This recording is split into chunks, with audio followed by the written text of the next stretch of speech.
Lunes 3 de febrero de 2020, 3 de la tarde, hora local en Madrid. Un Boeing 767-300 del vuelo AC-837 de Air Canada se dispone a despegar. Comienza a acelerar, levanta la nariz, se levanta del suelo y de repente explota el motor izquierdo. El avión, que ya estaba en el aire, no le queda otra que seguir ascendiendo con solo el motor derecho. Escasos minutos después, el avión sobrevuela la ciudad de Madrid muy bajo.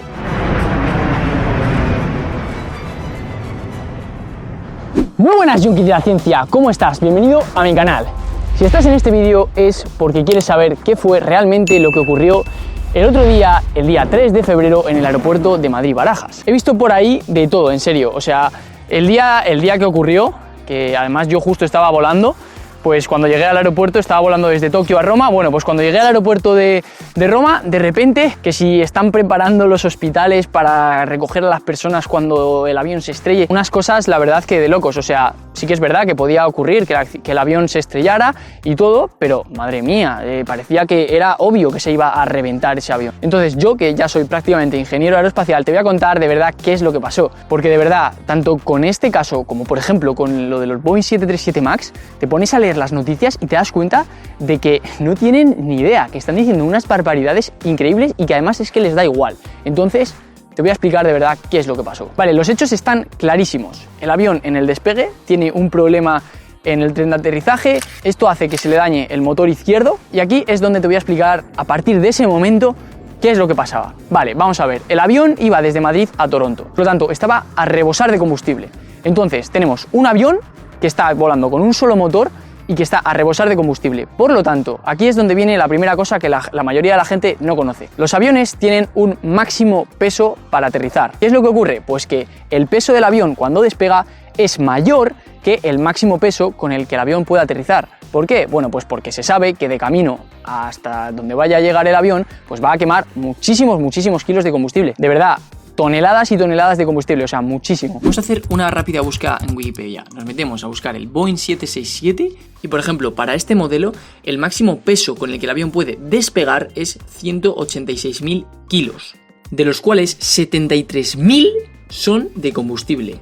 O sea, para que te hagas la idea de la cantidad de peso que se va en combustible. Entonces, cuando se organizan todos los vuelos, dicen, vale, pues metemos tanto combustible, como de camino se va a quemar tanto, pues no va a haber ningún problema, porque cuando llegue a su destino, el avión va a tener el peso con el que sí que puede aterrizar.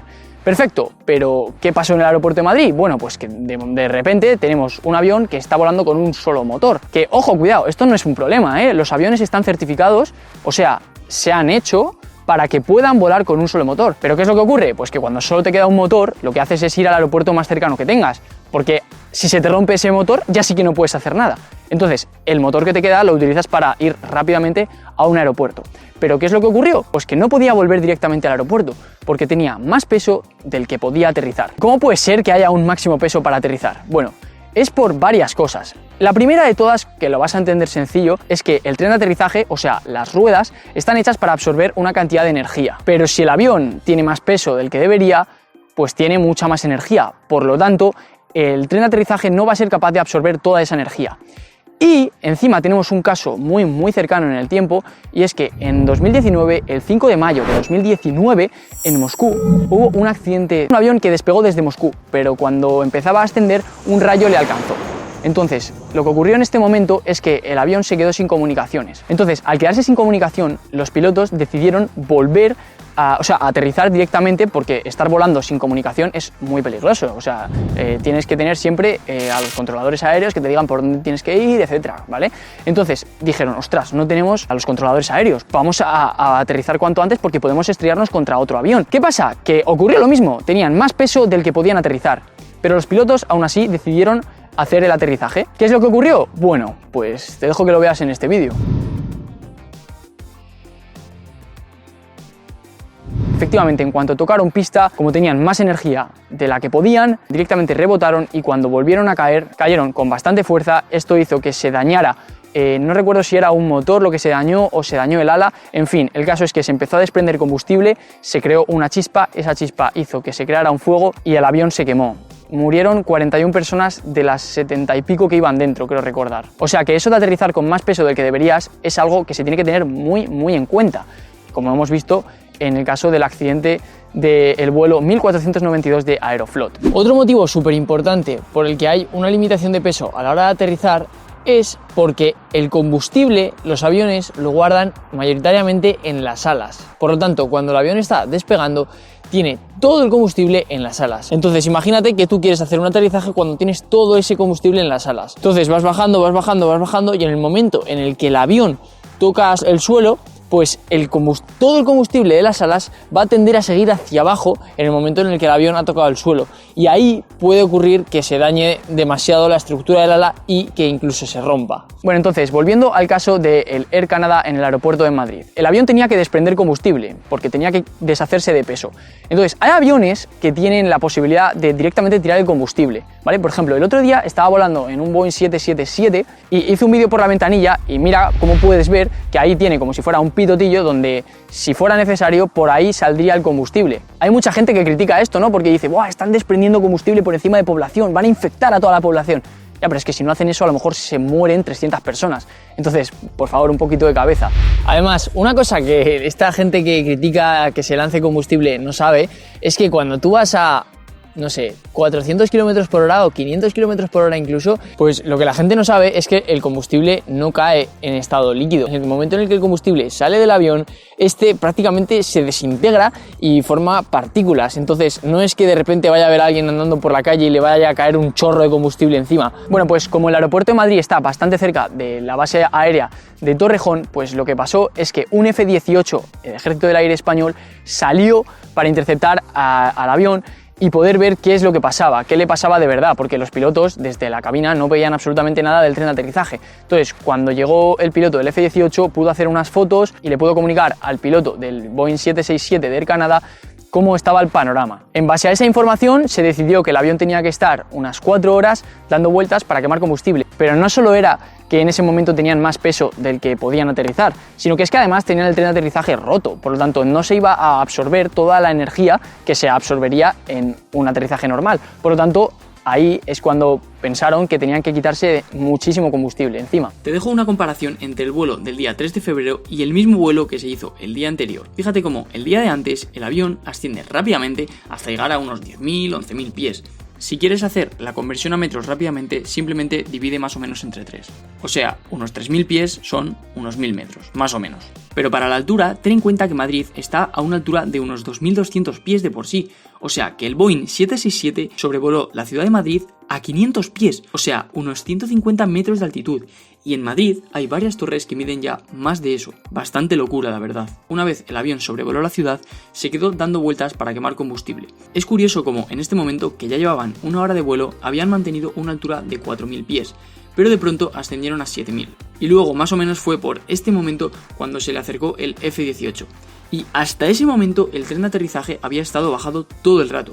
Y fue delante del F-18 cuando lo subieron, por si había algún problema. Bueno, después de esto he estado hablando con bastantes personas y algunos dicen que era culpa de Boeing. Bueno, eso desde luego me parece una locura, porque vamos a ver, el Boeing 767 es un avión que ¿cuánto lleva volando? ¿40, 50 años? En fin, muchísimo tiempo. O sea, Boeing hizo el avión y se ha olvidado de él. Si es culpa de alguien, yo pienso que será de los de mantenimiento.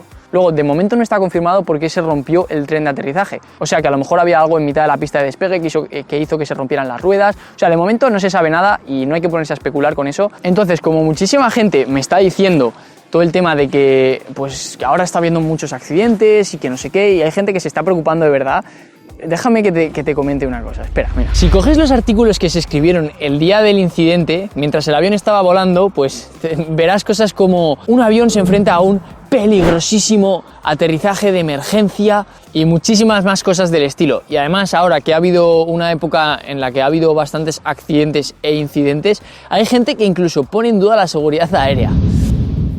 Pero como no quiero que te quedes solo con eso, y por culpa de la prensa sensacionalista todo el mundo se está quedando con detalles que de verdad no son importantes, déjame que te lo enfoque desde otro punto de vista. Vamos a ver. Un avión despega y en el proceso de despegar se le rompe una rueda. O sea, tenemos un bicho volador de cientos de toneladas que cuando toque el suelo va a tener las ruedas rotas. Pero cuidado, porque a eso le tenemos que sumar que además está volando con solo un motor. O sea, tenemos un bicho volador de cientos de toneladas que tiene las ruedas rotas y tiene un motor roto. Y además consigue aterrizar sin ningún problema. Sí, porque la verdad es que aterrizó sin ningún problema, fuera de todo eso que ocurrió. Porque todas las demás noticias de el avión cuando toque suelo va a... no sé, la verdad que se escribió de todo y se dijo de todo en televisión ese día, pero eso lo decía la prensa sin base ninguna. O sea, sí que es verdad pues que pues estaban los bomberos en la pista, estaba la policía, pero eso era por motivos de seguridad. O sea, va a aterrizar el avión con una rueda rota, no se sabe lo que va a pasar. Se sabe lo que es muy probable que pase, o sea, que no pase nada, pero cabe la pequeña posibilidad de que sí que pase algo, y es por eso que estaban ahí todos los bomberos, la policía, etcétera. Lo he dicho decenas de veces, pero es que no voy a parar de decirlo, y en este vídeo más aún. La aviación de verdad es más segura de lo que te estás imaginando y de lo que siquiera te puedes llegar a imaginar. Así que de verdad no te preocupes, porque para que ocurra algo, un accidente, tienen que alinearse demasiadas cosas. O sea, fíjate, se le rompió el tren de aterrizaje principal y un motor, y aún así no pasó absolutamente nada. O sea, para mí los accidentes aéreos son como los exámenes de conducir, que tú en el examen de conducir, cuando lo suspendes, puedes suspenderlo por culpa de una falta muy grave, solo una, o por culpa de faltas pequeñitas. Los accidentes aéreos es exactamente lo mismo. Cuando ocurren es porque se han alineado muchas cosas pequeñitas o porque se han alineado un par de cosas muy gordas. ¿A qué me refiero con cosas gordas? Pues yo que sé, que por ejemplo al piloto se le vaya la cabeza y destroce el avión, que ha pasado muy pocas veces, pero ha pasado, o que el combustible que se le ha puesto a la aeronave no es el suficiente, bueno, ya me entendéis, cosas así, o cosas muy pequeñitas, como que por ejemplo sea de noche y eso hace que el piloto no pueda ver bien, sumando eso a que además hay mucha tormenta, sumando eso a que el piloto es nuevo, bueno, muchísimas cosas pequeñitas, así que de verdad no te preocupes, porque la aviación es lo más seguro que va a haber nunca jamás. Bueno, si me has descubierto por este vídeo, te recomiendo que te pases por el canal y que le eches un ojo a todos los vídeos, porque la verdad es que te van a encantar. Suscríbete a este canal para seguir apoyando este tipo de contenido que estamos mejorando semana a semana. Te recomiendo que te veas este vídeo de aquí. Muchísimas gracias de verdad a los que estáis colaborando en Patreon, porque me ayuda muchísimo y ya sabes, siempre ante todo, ciencia plomo.